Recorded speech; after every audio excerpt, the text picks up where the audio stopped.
For those of you that watch my channel on a regular basis, you'll know that usually at the start of the video, I will put a little segment where it just shows some of the highlights of the exchange, some of the most heated parts, but I did not do that in this video. And the reason as to why is I do that just to kind of show you guys what's coming up, you know, just to change the videos up, get them a bit more entertaining so you guys can see what's ahead. But what's about to take place, in my personal opinion, this is a time for seriousness. This isn't a time for jokes or a time for what's about to be discussed to be taken lightly. I'm disgusted.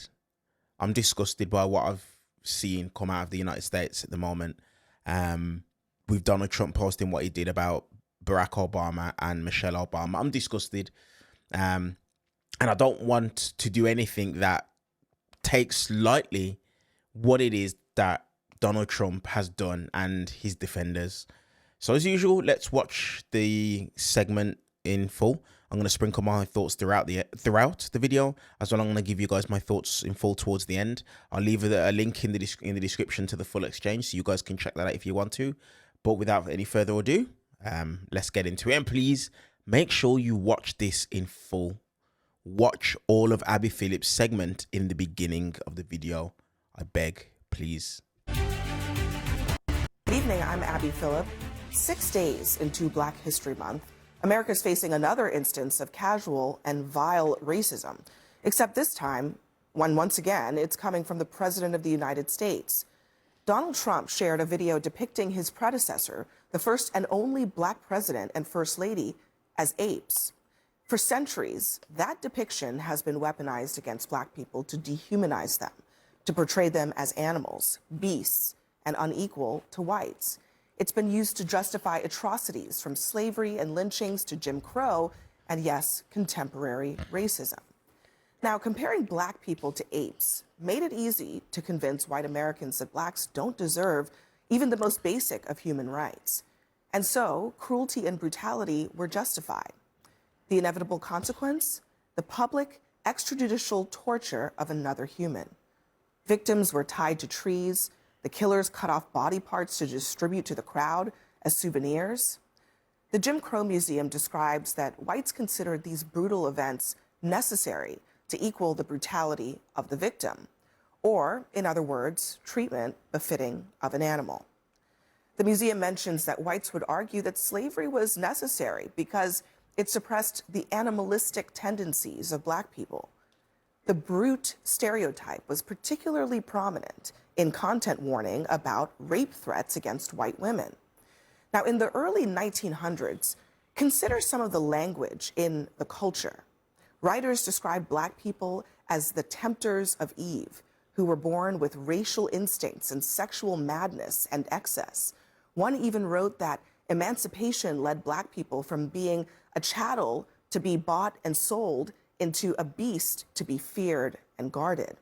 Another book described them as half child, half animal. In other words, a predator. It also describes the rape of a white woman this way, quote, "A single tiger springs and the black claws of the beast sank into the soft white throat." Lawmakers would later use these types of brute rape tropes to oppose anti-lynching bills. It wasn't just prominent in America also. It was a theme in Hitler's writings when describing minority groups that he found to be inferior. He labeled Blacks, for example, as half apes.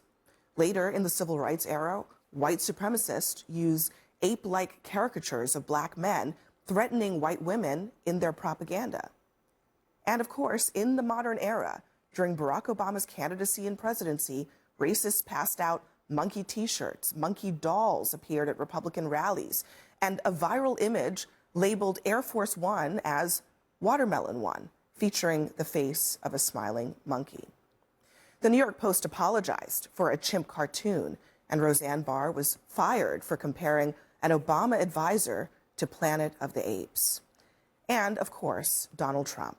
Donald Trump began his political rise with the birther movement, painting Obama as not one of us. Now, if you think this is all just an internet joke, as the White House first described it. Consider this. A series of studies in the 2000s revealed that younger Americans who were born after the civil rights era were influenced by ape analogies when making judgments about black people. That includes some condoning the beating of black suspects by police when they were given subliminal words associated with apes, chimps, or gorillas. Separately, the studies found that black defendants convicted of capital crimes between 1979 and 1999 were 4 times more likely than convicted whites to be described as savage and brute and beast, which of course are associated with apes. Now, this type of racism may come as a surprise to many white Americans or to the Republicans expressing shock by the president's post, despite his long history of this kind of behavior. But black Americans know this well because so many of them lived it firsthand. And for the Obamas, this is nothing new. Listen. Our panel is here, and we're going to discuss. I want to play, though, what President Trump said about this tonight when he was asked. And you're going to hear in this clip yet another version of the story of what happened with that post. Listen. I didn't see the whole thing. I guess during the end of it, there was some kind of a that people don't like. I wouldn't like it either, but I didn't see it. I looked at the first part, and it was really about voter fraud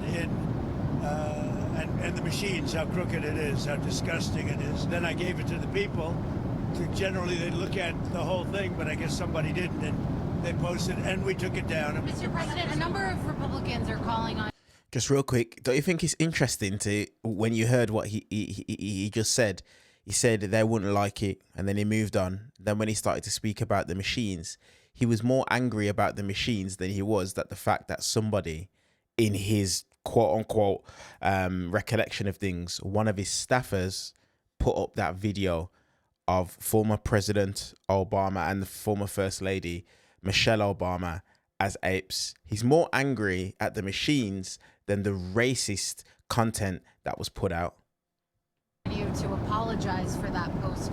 Is that something you're going to do? No, I didn't make a mistake. So he's acknowledging to some extent that he saw it, he gave it to his people for them to post, and they posted it. Lydia, when you hear that, you see the post, the long history that President Trump has, do you understand why many Americans believe that President Trump is a racist, full stop? I mean, look, I think it was an inappropriate video. I'm glad that he took it down. I wish he would apologize. Hopefully he still will. But it was clear that he posted about 30 Truth Socials, and this moment came at the end of a minute-long clip. So I think everything that you brought up is super important, but I don't think that posting a video where there's 1 second where he likely didn't even see that part is the same or equivocal. And I don't think that you can say that he's racist because of one of 30 Truth Social posts that he posted last night. But I don't think it's just the Truth Social. I just want to say to you guys real quick, I haven't watched this yet. I haven't. And I'm going to be honest with you guys. I expected to come into this. I expected this to be a very calm segment of the show, simply because of the fact, like I consistently say on this channel, you can't defend the indefensible. But already I can kind of see Maga are doing Maga things. She's trying to defend it, and it's sickening. Oh. Post. I mean, it's definitely not just the Truth Social post. And also, he had an opportunity there to condemn it, to speak to the American people about his values. He didn't. Yeah, I mean, maybe he shouldn't do 30 Truth Social posts first. That's the first mistake. Maybe second mistake is that he should watch the whole thing before it comes from the White House video. But look, I think that as a person with eyes and ears, I'm not surprised that this is who Donald Trump is. But this is the problem, is that every time he does something that signifies racism, that signifies being a racist, the goalpost moves. It's, oh, we shouldn't have been 30. Let me tell you why people can come to the conclusion about his racist behaviors. Because in the 70s, when he discriminated against black people in housing, that was racist. In the 80s and 90s, when he called for the execution of the Central Park Five, only for them to be exonerated because they did not commit the crime against a white woman, reflecting what Abby talked in her opening segment, that was a racist. And even after they were exonerated, he still called for them to be prosecuted. That is racist behavior. When he ran for the first term, he birthed his career off of demonizing a black man and saying he wasn't American and that he wasn't one of us. In his actual first term, he called African countries shithole and asshole countries. And then most recently, he posts monkeys. He said they were eating the cats and dogs.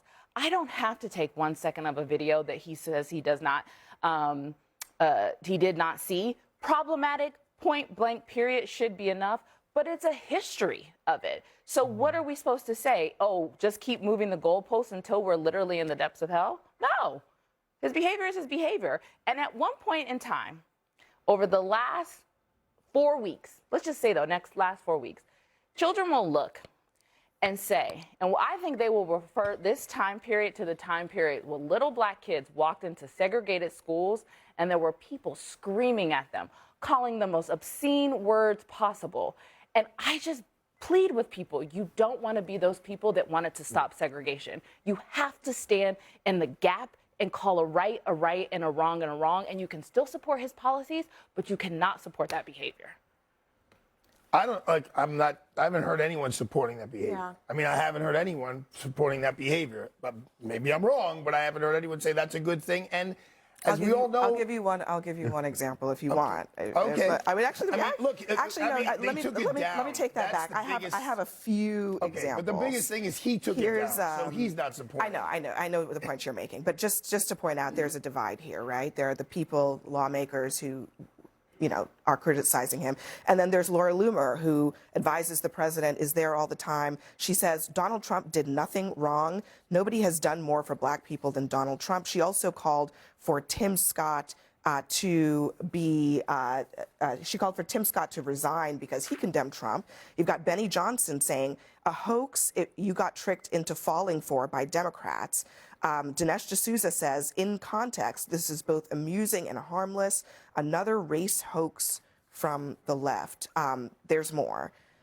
Genuinely, as a black man, a young black man who's over the pond, as I consistently say, looking at these screenshots, these are some influential people that are on the right. I just can't believe that people like these are amplified and given a microphone. Seriously, I can't believe it at all. And you know what's funny? Dinesh D'Souza, I saw when people on the right were making fun of him, being racist to him.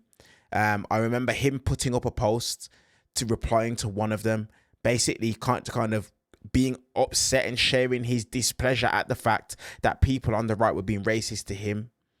But yet still here he is trying to pass this off as just a harmless bit of banter, as we'd call it here in the UK, with Donald Trump being racist. It's absolutely disgusting. And I swear to you, over here in the UK, we genuinely can't believe what's happening in the States. We cannot believe it. It just doesn't make any sense.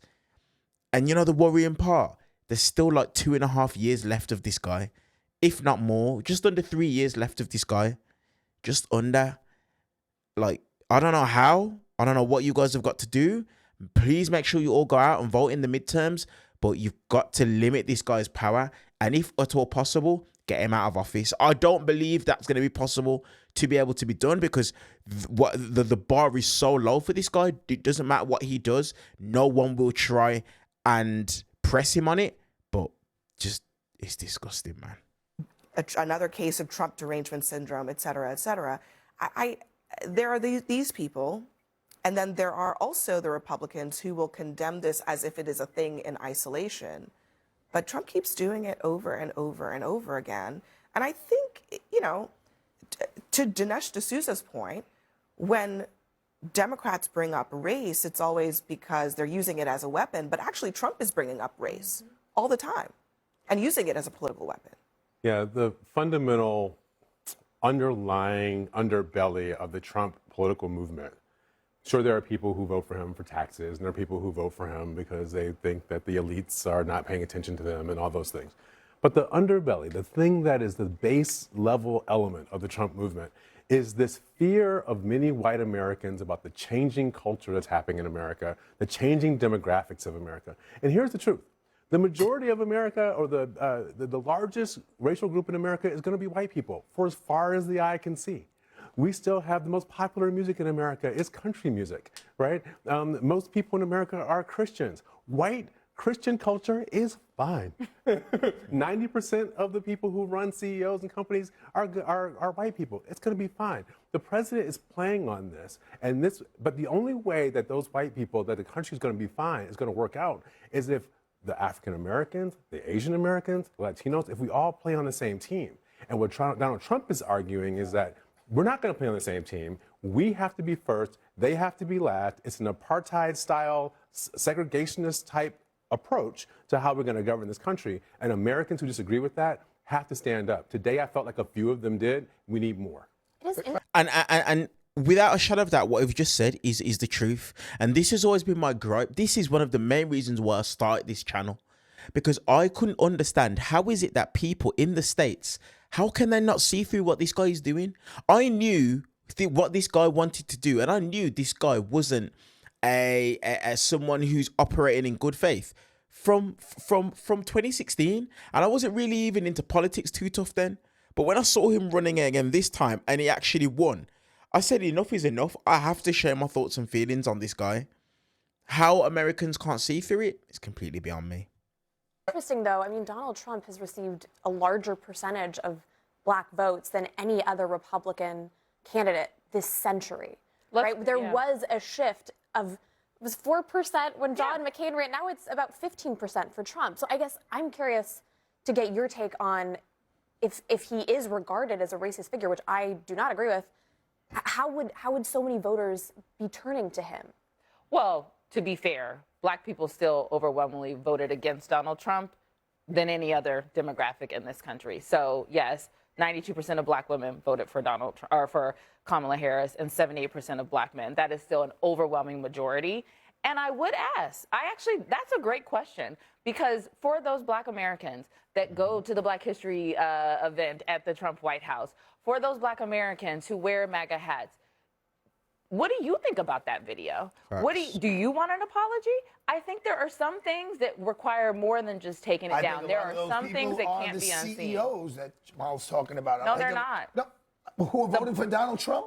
The African American people who are voting for Donald Trump? I don't think they're living in Brownsville, Brooklyn. I think some of them are. Some of them actually are. Maybe some of them are. But listen, those communities are also very family-oriented, traditional, conservative, religiously conservative communities, that they're not down with a lot of the DSA, because, you know, New York now, we're the DSA town.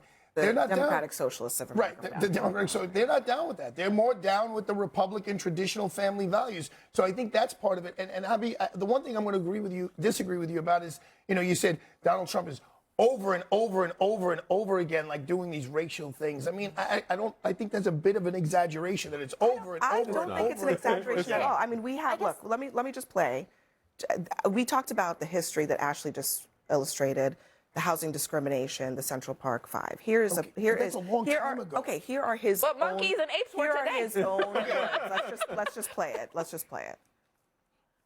Why is it we only take people from shithole countries? I don't want them in our country, I'll be honest with you. In Springfield, they're eating the dogs, the people that came in. They're eating the cats. Why can't we have some people from Norway, Sweden? We're going to go the wrong way if we keep taking in garbage into our country. I didn't know she was black until a number of years ago when she happened to turn black. We always take people from Somalia. Filthy, dirty, disgusting, ridden with crime. They're taking black jobs now.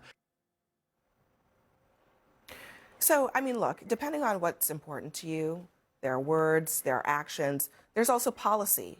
They've got a policy towards South Africa that says if you're white, you can come here. If you're not, you can't. What else? I think your point is well taken, that Trump has made a lot of inroads in minority communities. And I think that's why you saw a lot of panic among black MAGA Republicans. But to Ashley's point, the overwhelming majority of black people in this country, and increasingly Latino people, if you look at the polls, they don't like what they're seeing out of Donald Trump. And when people say that Donald Trump continues to do and say racist things, what is the counter argument to that when it's right there in black and white on paper? I guess one thing that is interesting to me is we never heard Biden criticized, and he eulogized a KKK recruiter, Senator Byrd. He said some... See what I mean, guys? I said this last video, whataboutery. The conversation is based on Donald Trump. And yes, listen, there's some things that Joe Biden done that are very questionable, of course. But this is the problem. Like, the issue for these guys, Lydia, whatever her name is, these are people that are staunch defendants of Donald Trump. And they won't criticize him. Joe Biden, I can criticize Joe Biden. I'm also not a defender of Joe Biden. I'm not. But these guys, they cannot criticize Donald Trump and they can't call out the madness that it is that he does. I hate whataboutery, and these guys are the best at it. Kind of insane racist things like poor kids are just as bright and just as talented as white kids. He didn't want his children growing up in a racial jungle. So you're talking he was about president. That's what Byrd said? No, that was what Biden said. So he was president for 4 years. Okay, this is the problem with American politics. Actually, you did. As someone who worked on the Biden campaign, black people were very critical of what Joe Biden did around the '94 crime bill, and far more recently. But here's the thing. He said in that election, if you don't vote for me, you ain't black. Guess what?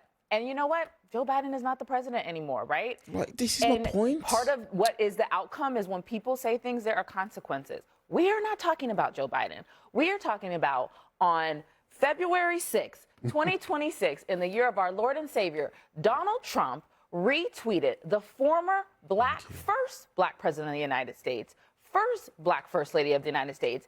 And did you watch the opening I did? He retweeted them or retruthed them or whatever he does as apes. Full stop. I don't care what Joe Biden said. Demand more from your president. Absolutely. Have the moral courage to demand more. He withdrew it, right? Number one. And number two, after they lied about it. Okay, but just he didn't apologize, though. He didn't apologize. A withdrawal and an apology are not the same thing. So people who didn't see it know, he didn't create this video. It doesn't matter. No, it absolutely does matter. If he sat there and he said, let me make these people look like this, that's a big difference. I don't think that matters. Okay, I'm going to respectfully disagree that it would matter if he thought about it. Let me ask him, would you be offended as that video, because it's all the animals, if Barack Obama and Mrs. Obama were on the heads of elephants as opposed to, because I think Hakeem Jeffries on the head of like a mongoose. No, he had Hakeem Jeffries in a Mariachi-style outfit, which is also racist. Okay, but that was towards Latinos. Arthur's referring to the video. The entirety of the video. Animal video. If the Obamas were too But they weren't. But guess what? I'm asking you a question. Would you be as offended if they were giraffes? I think it would be. I would be, because I think it's just disrespectful. That's right. It would be disrespectful.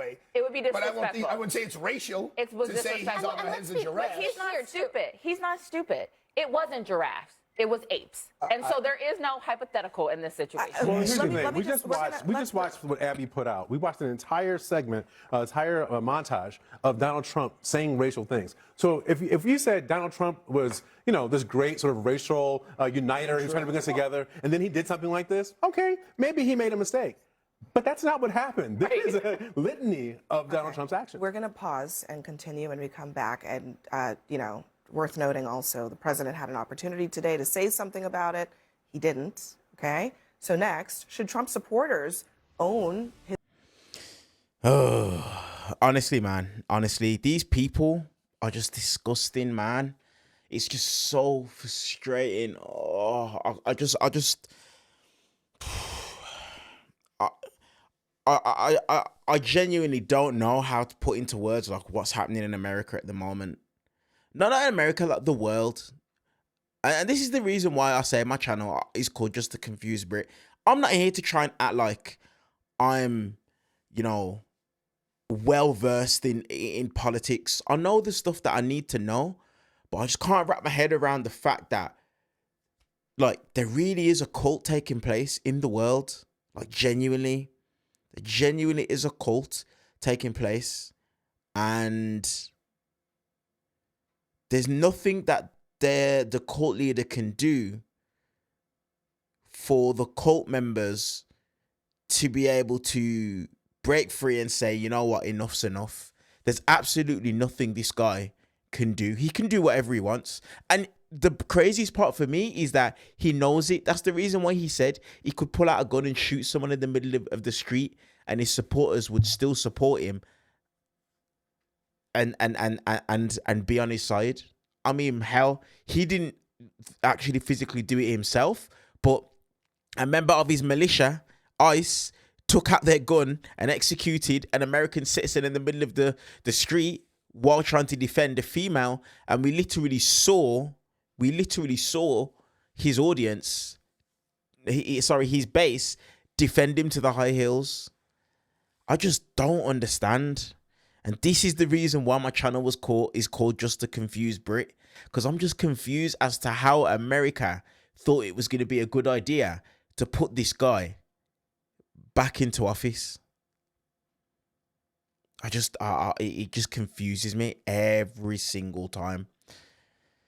Oh, I'm not sure, man. I'm not sure. Let me know your guys' thoughts on this exchange, on this clip down in the comment section below. Like I said, for me, there's just no justification for it. There's none. And the crazy part is this, in more common sense times, this would be the end. This would be the end of someone in public office. But because of the fact that the bar is so low for Donald Trump, yeah, it's not the end for him in any way, shape or form. Absolute madness. Let me know your guys' thoughts on this clip in the comment section below. I'm not even going to do what I usually do about the thumbs up and subscribe and that, simply because genuinely as a black person, I'm just disgusted by what I saw. And I'm even more disgusted by the fact that these guys actually have the audacity, the gall to sit there and try and defend him and do whataboutery. Do better, America. Do better.